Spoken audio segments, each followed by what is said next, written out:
Can we get to 100 subscribers by the end of March? That would just be phenomenal. Welcome everybody to my first ever software tutorial. This time on OBS Studio, which is the standard OBS at the moment.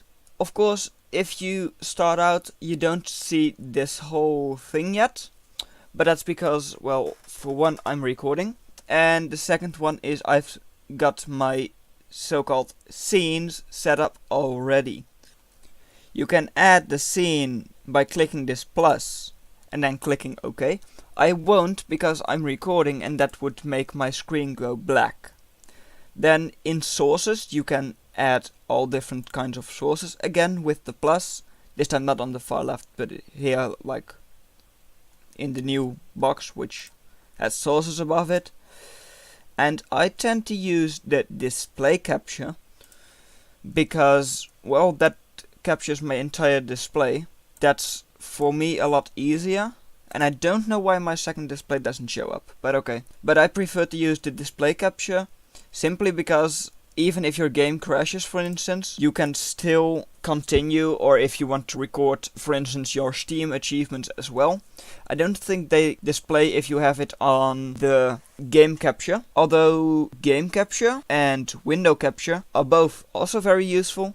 Window capture is a lot more specific though, and this game capture is as well, and that's why I tend to use display, because that's, well, everything is captured and you can always make it good in post. You can also add images or image slideshows.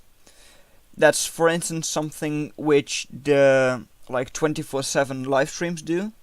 Those, however, use media source, I think so. They use like media source and then use VLC player as the option in order to have their music or videos or whatever running for 24/7. Then you can also insert images, like for instance this was my banner. I had this one up while live streaming once, because of course in live streams you can't say, oh, I'll do it in post, but of course for the normal videos I keep it off, and if I want to insert something I do it in video editing. Then here in the mixer, I'll come back to this in a little bit. You can here see my mic auxiliary 2, that's the current mic you're listening to. But now let's go to settings. The general settings, I think those are all just the default settings. Personally, I use the dark theme because I think it's easier on the eyes. I don't know, I just like it better than the default. For people who are watching in the dark, please watch your eyes, because this is what the default looks like. And I personally don't really like it. I prefer the dark. Well, this was for videos, so we don't really need the stream tab, and go right into output. Make sure your output mode is on advanced, and now we're going to the recording tab. I do something completely different here from most other YouTubers, especially here, but that's for in a second. Of course, you want to browse your recording path. I've set it up like this, OBS and then Recordings Studio, that's where it's going to export. I have the recording format on MP4, and I know like MKV is technically better. I just stick with MP4 because, knock on wood, up until this point I've only had a corrupt file once, which was because I didn't have patience. I'm no doctor, I didn't have patience. Then audio tracks, I know it's a little bit hard to see right now, but I have 1, 2 and 3 selected.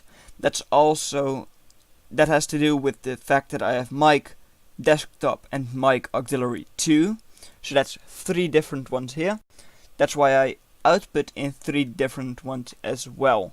That way I can boost the game audio or lower it while keeping my voice the same, or changing that one while editing. Then I have the encoder for NVENC-H264. That's for if you have a NVIDIA GPU. You can also use QuickSync X264 and like the one which should say like something with Radeon or AMD. but that's if you have a AMD graphics card. If you have an NVIDIA graphics card, I would advise you to use NVENC H264, because that way it is a little bit easier on your CPU, but of course it depends on how balanced your computer is and all. Then I don't rescale the output. Then to the rate control, which is like what kind of bitrate, I have it on constant bit rate CBR instead of VBR, which is variable bitrate, which I know some people use. Then my bitrate is 12,000, so that's 12,000 kilobits. And I know some people say, oh, you should use 40,000, you should use 80,000. Even YouTube themselves say about 12,000. Okay, I don't know why it is in Dutch right now, but this pretty much just says bitrate for video files which have a standard frame rate of 24, 25 or 30 FPS, and then they say, oh, 1080p only has 8 megabits per second, which is 8,000 kilobits per second, which is the thing OBS uses. So I'm already at the 60 FPS bitrate while only using 30 FPS, but okay. So I really don't see why you would have to go to like the 4K bitrate for 60 FPS while you're only using 1080p. Like what? That doesn't make any sense. And because of course this is a 60 FPS tutorial, that's why I also advise you to go with 12 or 15. 15 might actually be better for you because, well, this is for 60 FPS for HDR content. So I guess you would use 15 megabits per second just to be sure. Continuing, keyframe interval 2, I think that's the standard. Preset on default. Profile high.